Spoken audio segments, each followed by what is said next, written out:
Fact file पर आपका स्वागत है और मैं नीरज सिन्हा। झारखंड में विधानसभा चुनाव के नतीजे आए 3 महीने होने को हैं और विधानसभा का बजट सत्र 24 फरवरी से शुरू हो रहा है। लेकिन प्रदेश में भारतीय जनता पार्टी अब तक विधायक दल का नेता नहीं चुन पाई है। विधानसभा में भारतीय जनता पार्टी मुख्य विपक्षी दल है, इसलिए भारतीय जनता पार्टी में विधायक दल के नेता को ही नेता प्रतिपक्ष का दर्जा मिलना है। उधर ओडिशा के राज्यपाल के पद से इस्तीफा देने के बाद रघुवर दास की झारखंड की राजनीति में वापसी के भी 1.25 महीने होने को हैं। उनकी नई भूमिका को लेकर सबकी निगाहें केंद्र पर टिकी हुई है। वैसे भारतीय जनता पार्टी में विधायक दल के नेता के नाम को लेकर रघुवर दास की नई भूमिका को लेकर तमाम किस्म की अटकलें लगती रही है और कई खबरें सामने आती रही हैं। हम उन अटकलों और खबरों पर चर्चा कम करने की बजाय बात इसकी करेंगे कि भारतीय जनता पार्टी का झारखंड में भाग्य कैसे और कब खुलेगा, यानी भारतीय जनता पार्टी का राजनीतिक सितारा कब बदलेगा और कैसे बदलेगा। दरअसल इस बार विधानसभा चुनाव में भारतीय जनता पार्टी ने सत्ता में वापसी के लिए कोई कोर कसर नहीं छोड़ रखी थी और तमाम कोर कसर के बाद भी पार्टी को करारी हार का सामना करना पड़ा है। पार्टी को सिर्फ 21 सीटों पर जीत मिली है। दर्जन भर बड़े नेता और आदिवासी चेहरे इस चुनाव में हार गए हैं। नीलकंठ सिंह मुंडा, सुदर्शन भगत, समीर उरांव, गीता कोड़िया, सीता सोरेन, सुनील सोरेन, अमर कुमार बावरी, रणधीर सिंह, भानु प्रताप शाही, रामचंद्र चंद्रवंशी, बिरंची नारायण, नारायण दास, अनंत ओझा सरीखे नेता चुनाव हार गए हैं। विधानसभा चुनाव के दौरान ही भारतीय जनता पार्टी के कई नेता झारखंड मुक्ति मोर्चा में शामिल हो गए थे। इनमें संथाल परगना में भारतीय जनता पार्टी का प्रमुख चेहरा रही लुइस मरांडी इस बार झारखंड मुक्ति मोर्चा के टिकट से जामा से चुनाव जीती है। इसलिए अब हम इसकी चर्चा करेंगे कि 2019 में सत्ता गंवाने और फिर 2024 में सत्ता की वापसी की सारी कोशिशें नाकाम होने के बाद 63 महीनों के इन दौर में अब झारखंड में भारतीय जनता पार्टी किस मोड़ पर खड़ी है और उसके सामने बड़ी चुनौतियां क्या है। क्या भारतीय जनता पार्टी इन हार से और खासकर आदिवासी इलाके में हुए व्हाइट वॉश से कोई सबक लेती दिख रही है? क्या भारतीय जनता पार्टी अपनी रणनीति में कोई बदलाव करती हुई दिख रही है कि विपक्ष के तौर पर वह हेमंत सोरेन की सरकार को सख्ते में डाल सके और झारखंड में झारखंड मुक्ति मोर्चा गठबंधन के बढ़ते प्रभाव को रोक सके? हम सिलसिलेवार ढंग से इन्हीं कड़ियों को जोड़ने की कोशिश करेंगे और यह भी बताएंगे कि विधानसभा चुनाव के नतीजे सामने आने के बाद इन 3 महीनों के दौरान भारतीय जनता पार्टी में क्या कुछ चल रहा है और भारतीय जनता पार्टी किस मुकाम पर खड़ी है। वैसे झारखंड के मामले में एक बात साफ लगती है कि भारतीय जनता पार्टी चुनाव में मिली हार पर बड़े सलीके से और चतुराई से पर्दे डालती है। लगता ही नहीं कि करारी हार से कोई बेचैनी है या पार्टी ने बहुत कुछ खोया है। कम से कम झारखंड में पार्टी ने जो यह नया तरीका ईजाद किया है उसके नेगेटिव पक्ष हैं और इसे शायद पार्टी के प्रमुख नेता और रणनीतिकार बारीकी से भांप नहीं पाते और अगर भांप पाते हैं तो चतुराई से नजर मुड़ जाते हैं। दूसरा, नतीजे आने के बाद पार्टी के प्रमुख नेता वोट प्रतिशत और हासिल वोटों को आगे कर बार बार यह बताने की कोशिशें करते रहे हैं कि झारखंड में भारतीय जनता पार्टी का वोट प्रतिशत कायम रहा है और वोट में इजाफा हुआ है। लेकिन आंकड़ों की यह बाजीगरी नेताओं की कमजोरियां, रणनीतिक विफलता और खामियां छिपाने के सिवाय कुछ भी नहीं है। वैसे इस बार पार्टी की करारी हार ने यह भी साफ कर दिया है कि चुनाव में केंद्रीय नेतृत्व की भी सारी तरकीब और तीर झारखंड में नहीं चले। इस बार भारतीय जनता पार्टी ने विधानसभा में 33.17% वोट शेयर के साथ 21 सीटों पर जीत हासिल की है। 2019 के विधानसभा चुनाव में भारतीय जनता पार्टी ने 33.37% वोट शेयर के साथ 25 सीटों पर जीत हासिल की थी। यानी वोट प्रतिशत के हिसाब से भारतीय जनता पार्टी का ग्राफ तो नीचे नहीं गिरा है, लेकिन 4 सीटों का उसे नुकसान हुआ है। दूसरी तरफ झारखंड मुक्ति मोर्चा ने अकेले 23.44 यानी 23.44% वोट शेयर के साथ 34 सीटों पर जीत दर्ज कर राज्य में सबसे बड़ा दल होने का हैसियत हासिल किया है और इसके साथ ही वह सत्ता पर फिर से काबिज हुआ है। अब एनडीए और इंडिया ब्लॉक खेमे की बात कर ले वोट प्रतिशत के लिहाज से, तो इस बार एनडीए खेमा यानी भारतीय जनता पार्टी, आसू, जेडीयू और एलजेपी को 38.37% वोट मिले हैं और उसे 24 सीटों पर जीत मिली है, जबकि झारखंड मुक्ति मोर्चा गठबंधन को 44.33% वोट मिले हैं और उसे 56 सीटों पर प्रचंड जीत मिली है।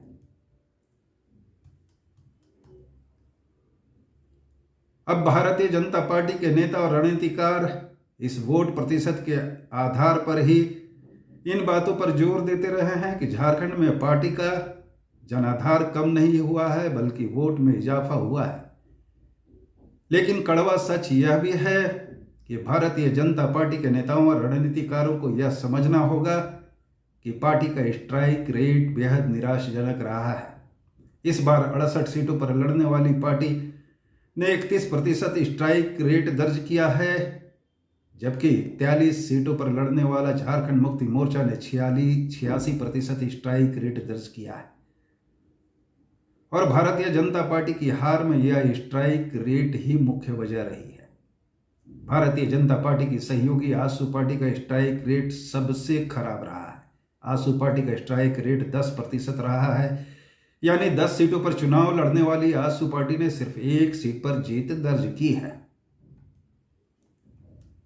अब लोकसभा चुनाव के आंकड़े की थोड़ी चर्चा कर लेते हैं और उसके बाद आगे बताएंगे कि विधानसभा चुनाव के नतीजे सामने आने के बाद भारतीय जनता पार्टी में क्या कुछ चल रहा है, नेता विधायक दल और रघुवर दास की भूमिका को लेकर क्या अटकलें हैं। 2024 के लोकसभा चुनाव में राज्य की 14 सीटों में से आदिवासियों के लिए रिजर्व सभी 5 सीटों में भारतीय जनता पार्टी के उम्मीदवारों की हार हो गई थी। अलबत्ता 4 सीटों पर भारतीय जनता पार्टी के उम्मीदवार लगभग 1-1 लाख वोट से हारे थे, जबकि खूंटी संसदीय क्षेत्र में अर्जुन मुंडा की 1.5 लाख वोट से चुनाव हार गए थे। 2019 के चुनाव में अर्जुन मुंडा खूंटी सीट से 1445 वोट से चुनाव जीते थे और तब उन्हें केंद्र में जनजातीय मामलों का मंत्री बनाया गया था। बाद में उन्हें कृषि मंत्रालय की भी जिम्मेदारी दी गई। इस बार अर्जुन मुंडा की हुई करारी हार के बाद झारखंड की राजनीति और आदिवासी राजनीति में यह माना गया कि उनका प्रभाव कम पड़ा है। लेकिन लोकसभा चुनाव के नतीजे आने के बाद प्रदेश से लेकर केंद्र के नेता इन बातों पर जोर देते रहे कि झारखंड में भारतीय जनता पार्टी का प्रदर्शन अच्छा रहा है और उसे 8 सीटों पर जीत मिली है, जबकि एनडीए गठबंधन को 9 सीटों पर जीत मिली है। भारतीय जनता पार्टी के नेता कई मौके पर इन बातों पर भी जोर देते रहे कि लोकसभा चुनाव में भारतीय जनता पार्टी को 47 विधानसभा सीटों पर बढ़त मिली है। लेकिन आदिवासियों के लिए रिजर्व 5 सीटों पर हुई हार के खतरे की आहट को भारतीय जनता पार्टी के नेता और रणनीतिकार भांपने में विफल रहे।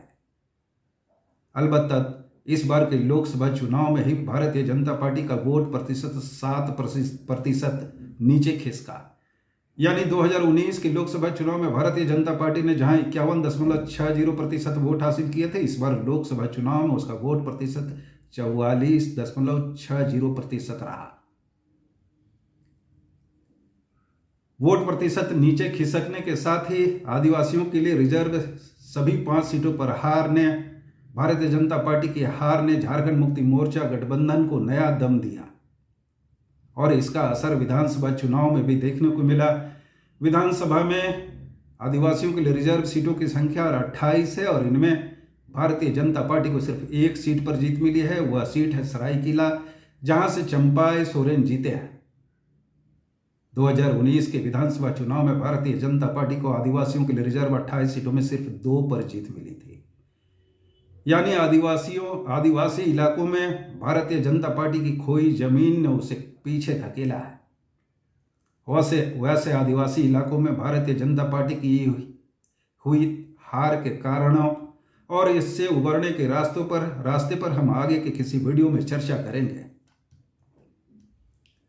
इन सब के बीच अगर भारतीय जनता पार्टी के किसी प्रमुख नेता से आप यह पूछें कि क्या विधानसभा चुनाव के बाद उत्पन्न सन्निपात की स्थिति यानी निस्तेज की हालत से पार्टी बाहर निकल गई है, तो उनका जवाब होगा कि बिल्कुल पार्टी सन्निपात की स्थिति से बाहर है और लगातार सांगठनिक कार्यक्रमों में जुटी है। इसके साथ ही भारतीय जनता पार्टी प्रदेश में हेमंत सोरेन सरकार की पहरेदारी करने के लिए भी तैयार है। पार्टी मुख्य विपक्ष की भूमिका निभाएगी और जनता के किसी सवाल मुद्दे पर पीछे नहीं हटेगी। यह सच है कि 3 महीनों से सदस्यता अभियान, संगठन महापर्व, जनजातीय गौरव दिवस जैसे कई कार्यक्रमों को लेकर पार्टी में बैठकों, समीक्षा कार्यशाला का दौर जारी है। बूथ से लेकर प्रदेश स्तर तक पार्टी को सर्वस्पर्शी बनाने पर जोर दिया जा रहा है। इन सब के बीच प्रदेश स्तर के एक नेता से बात हो रही थी। इन कार्यक्रमों को लेकर जब उनसे पूछा गया तो उनका कहना था कि भारतीय जनता पार्टी दुनिया की सबसे बड़ी पार्टी है। जाहिर तौर पर कार्यक्रमों का सिलसिला लगा रहता है। पार्टी में नेताओं और कार्यकर्ताओं की लंबी कतार है, लेकिन यह भी सच है कि झारखंड में सत्ता से बाहर हुई भारतीय जनता पार्टी का सितारा कब गर्दिश से बाहर आएगा, इसे लेकर हर किसी जमीनी काडर के जहन में सवाल है। सच यह भी है कि पार्टी ने अगली कतार के नेताओं में ऊपर से भले ही दिल मिले दिखते हैं, लेकिन अंदर फाके 3 है। दूसरा, इस बार लोकसभा और विधानसभा चुनाव में प्रदेश में कम से कम 1.5 दर्जन बड़े और नाम वाले नेता चुनाव हार गए हैं। इससे भी पार्टी की सेहत पर असर पड़ी है। प्रदेश में जितने बड़े नाम वाले नेता हैं, उन्हें अब यह शिद्दत से महसूस करना ही होगा कि हेमंत सोरेन और कल्पना सोरेन की जोड़ी ने सबको पछाड़ा है। शीर्ष नेतृत्व को अब नई पीढ़ी को अगली कतार में लाना चाहिए, इसलिए कि लोकसभा और विधानसभा चुनाव में पार्टी ने सभी हैवीवेट और पुराने अनुभवी नेताओं को आजमा कर देख लिया है, जो चुनाव में हार गए हैं। दूसरा, संगठन में सभी अहम पदों, चुनाव में महत्वपूर्ण जिम्मेदारी और राज्यसभा भेजे जाने में भी पार्टी की नजर रांची रीजन से बाहर के नेताओं पर नहीं जाती। अब विधायक दल के नेता के चयन को लेकर प्रदेश इकाई और विधायकों की नजर आलाकमान पर है और आलाकमान ने अब तक इस मामले में कोई पहल नहीं की है और न ही किसी पर्यवेक्षक को झारखंड में रायशुमारी करने के लिए अब तक भेजा गया है। जबकि बाकी सभी दलों ने विधायक दल के नेता, उपनेता और विधानसभा में सचेतक की भूमिका तय कर दी है। फिलहाल झारखंड की राजनीति में अटकलों का दौर जारी है कि भारतीय जनता पार्टी में विधायक दल का नेता कौन। 7 जनवरी को ही झारखंड सूचना आयोग से जुड़े एक मामले में सुनवाई के दौरान उच्चतम न्यायालय ने 15 दिनों में झारखंड में पार्टी को विधायक दल का नेता चुनने को कहा था, लेकिन नेता का चयन नहीं होने से पार्टी में वहापोह की स्थिति बनी हुई है और पिछले 3 महीने से इस पद को लेकर विधायकों नेताओं में रांची से लेकर दिल्ली तक लॉबिंग का दौर भी जारी है। इसके साथ ही खुसर फुसर चलता रहा है। जबकि भारतीय जनता पार्टी में विधायक दल का नेता अब तक नहीं चुने जाने पर सत्तारूढ़ दलों के नेता कई मौके पर तंज भी कसते रहे। जाहिर तौर पर इससे पार्टी के परसेप्शन पर असर पड़ा है। छठे विधानसभा का पहला सत्र 9 से 12 दिसंबर तक हुआ था और इस सत्र में भी ट्रेजरी बेंच के सामने नेता प्रतिपक्ष का कोई चेहरा नहीं था। हालांकि भारतीय जनता पार्टी के विधायकों का लीड सदन में सीनियरिटी के आधार पर बाबूलाल मरांडी ही करते देखे गए थे। अब दिल्ली चुनाव संपन्न होने के बाद और मुख्यमंत्री पद की शपथ के बाद इसकी उम्मीद की जा रही है कि शीर्ष नेतृत्व की नजर झारखंड पर भी पड़ेगी। अब बात रघुवर दास की नई भूमिका को लेकर कर लेते हैं, जिस पर रांची से लेकर दिल्ली तक सबकी निगाहें टिकी हैं। रघुवर दास पहले भी झारखंड बीजेपी के प्रदेश अध्यक्ष रहे हैं। 2014 से 2019 तक उन्होंने सरकार का नेतृत्व भी किया है। वे अनुभवी हैं, बेबाक हैं, कार्यकर्ताओं को लामबंद करना जानते हैं और उनमें जोश भी भरना जानते हैं। अगर नेतृत्व उन्हें प्रदेश अध्यक्ष बनाता है तो जाहिर तौर पर दास की जिम्मेदारियां भी बेहद अहम हो जाएगी, क्योंकि वे ऐसे वक्त पर झारखंड में भारतीय जनता पार्टी की स्टीयरिंग संभाल रहे होंगे जब पार्टी को चुनाव में हार का बड़े सेटबैक का सामना करना पड़ा है और आदिवासी इलाकों में पार्टी की जमीन हिल गई है। दूसरा, भारतीय जनता पार्टी के गलियारे में अक्सर इस बात की भी चर्चा होती रही है कि रघुवर दास को अगर झारखंड की राजनीति में वापस लाना था तो यह लोकसभा चुनाव के नतीजे के बाद ही उन्हें झारखंड की राजनीति में वापस लाया जाना चाहिए था। दरअसल 2019 में सत्ता गंवाने के बाद रघुवर दास को पार्टी ने हेमंत सोरेन के खिलाफ लड़ने का मौका नहीं दिया, जिसके वे हकदार थे। पार्टी में कार्यकर्ताओं की एक बड़ी जमात है जो यह भी मानती है कि अगर रघुवर दास झारखंड की राजनीति में होते, यानी चुनावी मोर्चे पर होते, तो शायद झारखंड में पार्टी को इतने बुरे दिन देखने नहीं पड़ते। पार्टी ने चंपाई सोरेन, मधु कोड़ा, गीता कोड़ा, सीता सोरेन सरीखे नेताओं के लिए दरवाजे खोले, गले लगाए और उन्हें चुनाव में आजमाया। तो जेएमएम और हेमंत सोरेन से युद्ध के समय रघुवर दास को राजनीति से दूर नहीं रखा जाना चाहिए था। 2019 के विधानसभा चुनाव में रघुवर दास जमशेदपुर पूर्वी की सीट से चुनाव हार गए थे। इस बार उनकी बहू पूर्णिमा दास साहू ने यह सीट पर जीत दर्ज की है। इससे रघुवर दास की कसक भी दूर हुई है और इस नतीजे के राजनीतिक मायने भी है। 2019 में सत्ता गंवाने के बाद झारखंड में भारतीय जनता पार्टी की राजनीतिक परिस्थितियां बदली। विधानसभा चुनाव के नतीजे आने के कुछ ही दिनों बाद 17 फरवरी 2020 को भारतीय जनता पार्टी में बाबूलाल मरांडी की वापसी हुई थी और इसके साथ ही बाबूलाल मरांडी की पार्टी झारखंड विकास मोर्चा का भारतीय जनता पार्टी में विलय हो गया था। बाबूलाल मरांडी की वापसी के बाद शीर्ष नेतृत्व ने उन्हें पार्टी में खासी प्राथमिकता भी दी। पहले उन्हें विधायक दल का नेता चुना गया, लेकिन विधानसभा में दल बदल का मामला चलने के कारण उन्हें यह दर्जा नहीं मिला। बाद में 2023 में पार्टी ने उन्हें प्रदेश अध्यक्ष की जिम्मेदारी दी और अमर कुमार बावरी को विधायक दल का नेता चुना गया। अमर कुमार बावरी को विधानसभा में नेता प्रतिपक्ष का दर्जा भी मिला। हालांकि 2020 के फरवरी में भारतीय जनता पार्टी में शामिल होने के बाद बाबूलाल मरांडी पार्टी की गतिविधियों में सक्रिय हुए, जिलों के दौरे करने लगे और पार्टी को हर मोर्चे पर लामबंद करने की कोशिशें करते दिखे। बेशक वे कुशल संगठक माने जाते हैं और उनकी एक खासियत है कि वे थकते और बैठते नहीं हैं। हेमंत सोरेन सरकार के खिलाफ भी पिछले 5 सालों में सबसे ज्यादा मुखर रहने वाले वही हैं। इन सबके बावजूद 5 सालों में हुए अलग अलग चुनावों में वे अपने कद और औरा के हिसाब से प्रभावी या समीकरण पलट कर रख देने वाले और हेमंत सोरेन को चुनावी मोर्चे पर चित करने वाले नेता साबित नहीं हो सके, यानी लीडर साबित नहीं हो सके।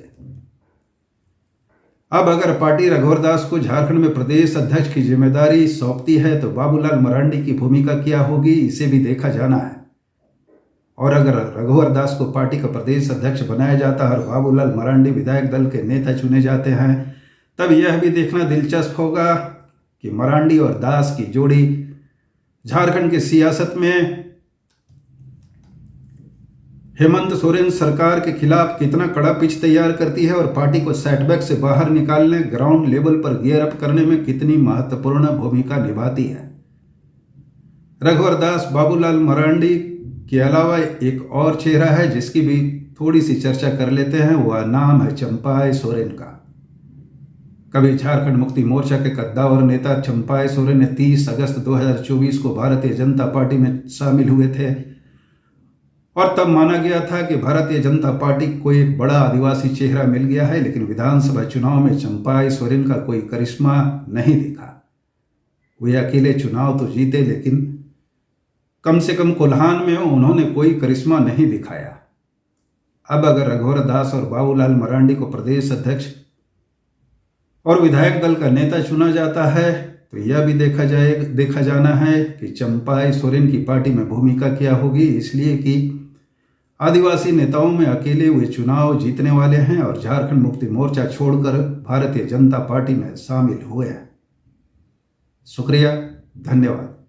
फैक्ट फाइल के साथ बने रहें, लाइक करें, सब्सक्राइब करें, शेयर करें।